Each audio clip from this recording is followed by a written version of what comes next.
¿Qué tal amigos de Perú 21?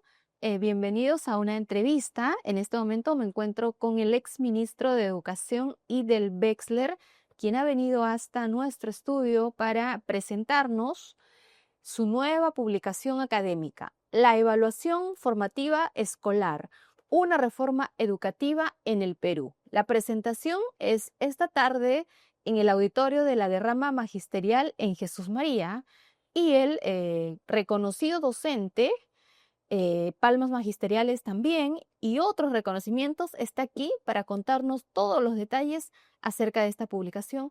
Bienvenido, señor Wexler, a Perú 21. Muchas gracias por la invitación.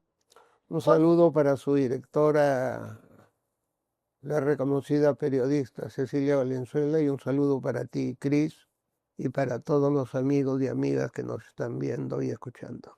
Muchísimas gracias. Por favor, queremos saber, eh, esta producción académica que usted ha sacado, que es la octava, siempre hablando sobre educación, ¿no? Que es muy importante, pero actualmente, aterricemos un poco, el Minedu está aplicando evaluación formativa escolar. ¿Y en qué consiste una evaluación formativa escolar? Se está aplicando desde hace 30 años. Este libro lo que pretende es presentar que en el Perú hemos liderado una reforma educativa. Antes se aprobaba con 10.5 y se desaprobaba con 10.4. Sí. No se evaluaban los logros de aprendizaje, por ejemplo, la comunicación oral, la producción de textos, la resolución de problemas, la elaboración de un mapa conceptual de carácter geográfico, cómo funciona la fotosíntesis. No, se evaluaba la sumativa y el promedio de calificativos que no eran del 0 al 20, sino del 0 al 200. Porque 16.6, 17 en la libreta, 16.4, 16.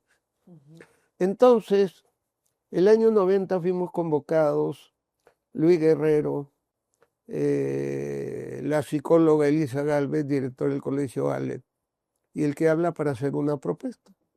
Fue el Banco Mundial y el Ministerio de Educación, y la propusimos, la tomaron en cuenta y la llevaron a la práctica, con debilidades porque no nos tomaron en cuenta en la operativización de la reforma.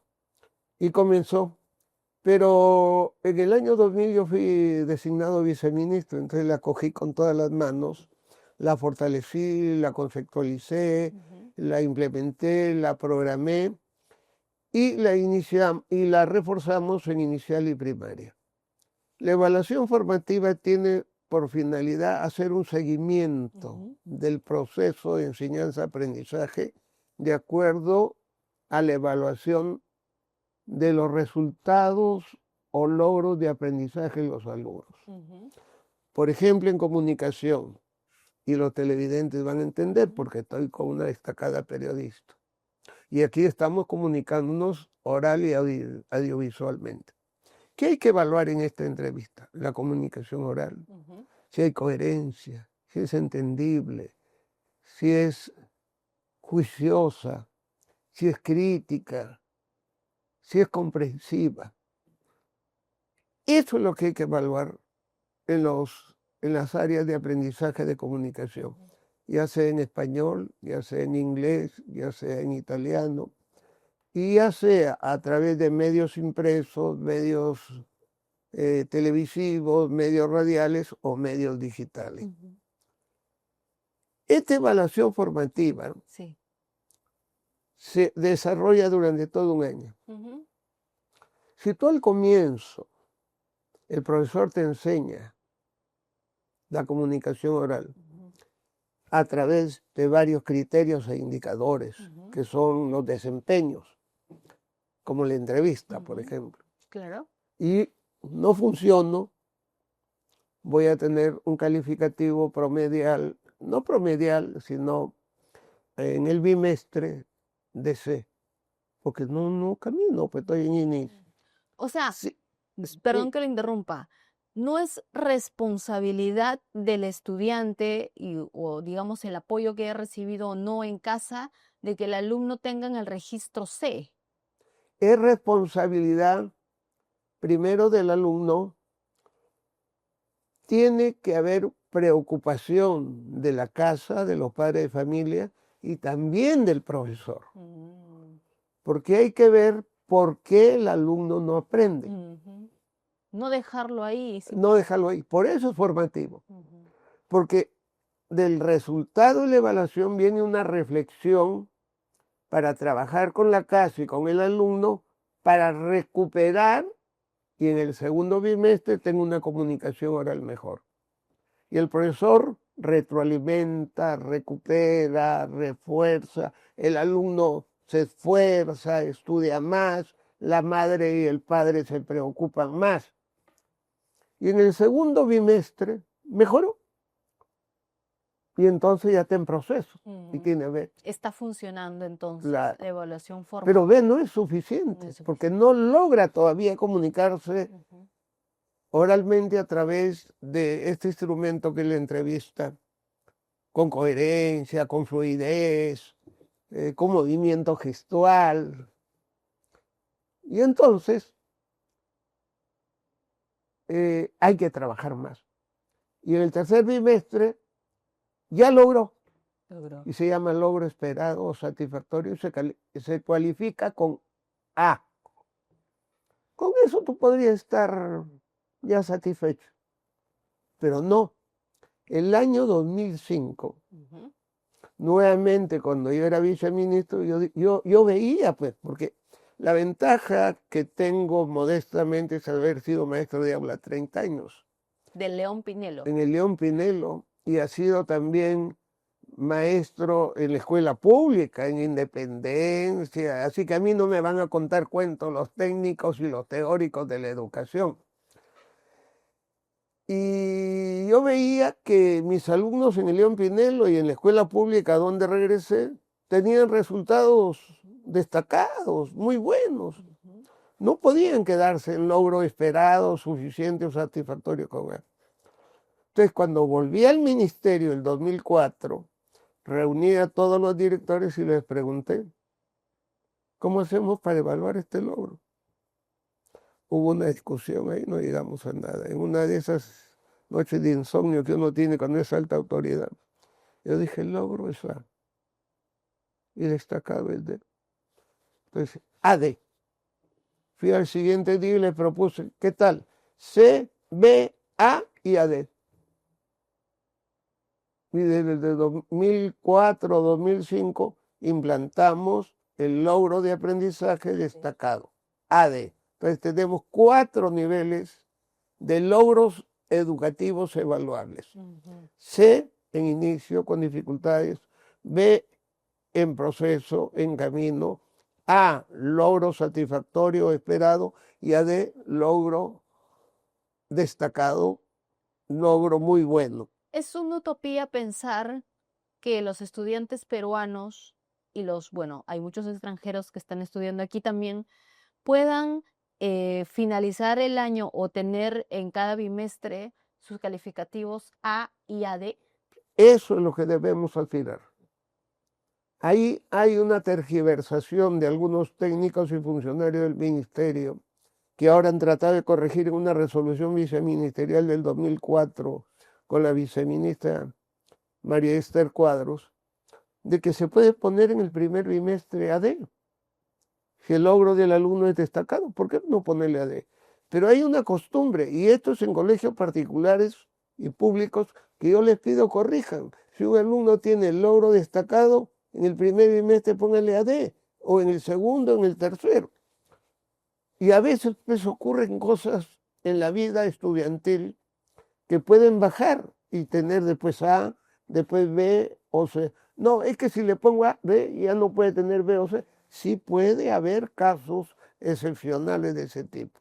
Entonces, los 4 niveles de aprendizaje se pueden escribir en cualquier bimestre. Lo lógico es que vaya de menos a más, pero puede haber un bimestre que se enfermó el papá, se enfermó él, no le fue bien en los estudios, tuvo depresión, tuvo problemas, y entonces eso sirve para recuperarlo el próximo mes. Eso se llama evaluación de proceso, y por eso se llama evaluación formativa, porque está orientada no solamente a tener el resultado del logro de aprendizaje en cualquiera de estos 4 niveles, sino a retroalimentarlo, a recuperarlo formativamente para que mejore el estudiante. Y eso ahora se da en inicial, en primaria, en secundaria y en todas las modalidades de la educación básica.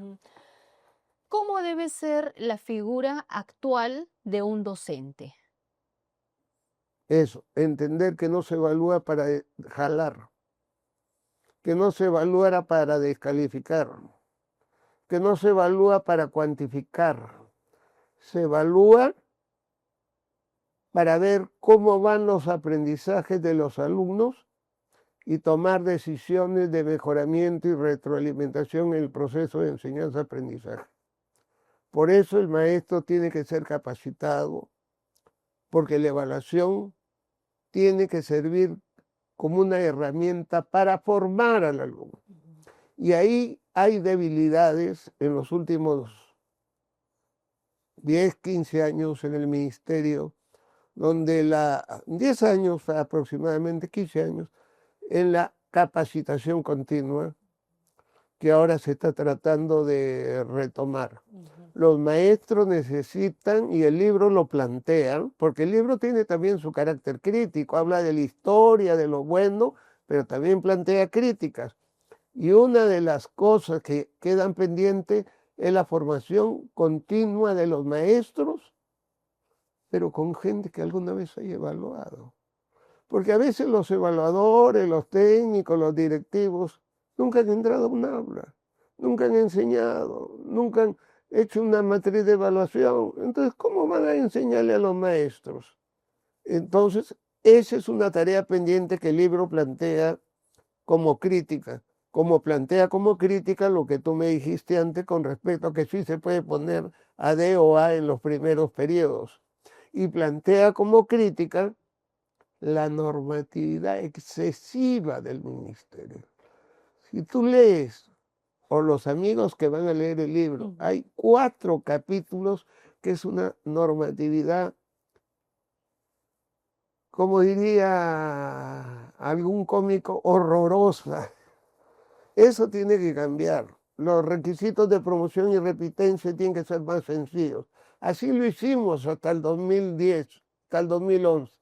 Pero después vinieron los economistas, sin desmerecerlos, y mucha gente que dice que sabe de educación, y cambiaron todo esto y lo complicaron, generando problemas inclusive con